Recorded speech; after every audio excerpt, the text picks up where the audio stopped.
Gujarat state Petronet के जो भी निवेशक थे, आज उनके लिए बहुत बुरा दिन था, क्योंकि आज यहाँ पे लगा है 20% का लोअर सर्किट और इतनी बड़ी और भयानक गिरावट जीएसपीएल के शेयरों में आज देखने को मिली। वो भी सडन, जैसे ही मार्केट स्टार्ट हुआ उसके बाद इतनी बड़ी गिरावट हुई और लोग समझ नहीं पा रहे थे कि ये हुआ क्या है। तो अब ये जो गिरावट शुरू हुई है, ये क्या आगे भी जारी रहने वाली है? तो अगर आप जीएसपीएल के शेयरों में लंबे समय से निवेशित हैं, तो अब आगे आपकी क्या स्ट्रेटजी होनी चाहिए, सभी बातों पे बात करेंगे। तो वीडियो को अंत तक पूरा देखें और वीडियो को लाइक करें, चैनल को सब्सक्राइब करें अगर चैनल पे नए हैं। तो गुजरात स्टेट पेट्रो के आज शेयरों में 74 रुपये 95 पैसे से ज़्यादा की बड़ी गिरावट देखने को मिली और शेयर बिल्कुल 19% से ज़्यादा टूट के 302 रुपये पे आ गए।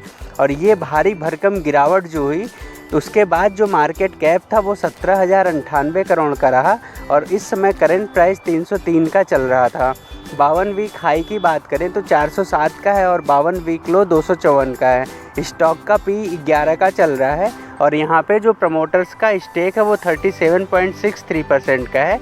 FIIs की हिस्सेदारी 15.67% की है और DIIs की हिस्सेदारी 24.74% की है। तो अब यहाँ पे जो गिरावट अचानक से हुई, उसमें जो बड़ा रीजन निकल के आ रहा है, तो यहाँ पे जो पेट्रोलियम और नेचुरल गैस बोर्ड PNGRB, इन्होंने जो GSPL का जो टैरिफ था, जो ये पाइपलाइन से गैस प्रोवाइड करवाती है कंपनी, तो उनका जो टैरिफ रेट था उसमें भारी भरकम कटौती कर दी।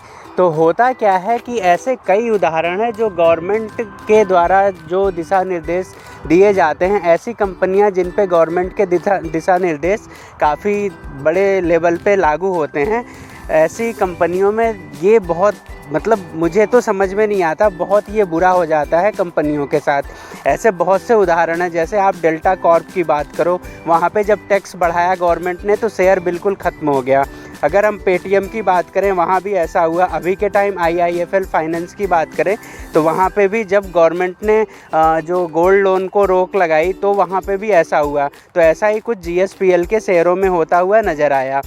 तो यहाँ पे जो टैरिफ रेट कट किए गए वो 47% तक कट किए गए, जबकि GSPL जो कंपनी है, इन्होंने टैरिफ रेट पे थोड़ा सा इसको रिवाइज़ करने के लिए कहा था, इसको बढ़ाने के लिए कहा था, लेकिन अब उल्टा हुआ और टैरिफ रेट को बढ़ाने के अलावा इसको घटा दिया गया, वो भी 47% से। जबकि मार्केट को एक्सपेक्टेशन थी कि टैरिफ रेट में कुछ कमी की जाएगी, 10 से 15% का अनुमान था कि GSPL के जो टैरिफ रेट है उसको घटाया जाएगा, लेकिन उल्टा हुआ, पूरे तरह से 47% टैरिफ रेट को घटा दिया गया, जिस वजह से शेयरों में बड़ी गिरावट देखने को मिली।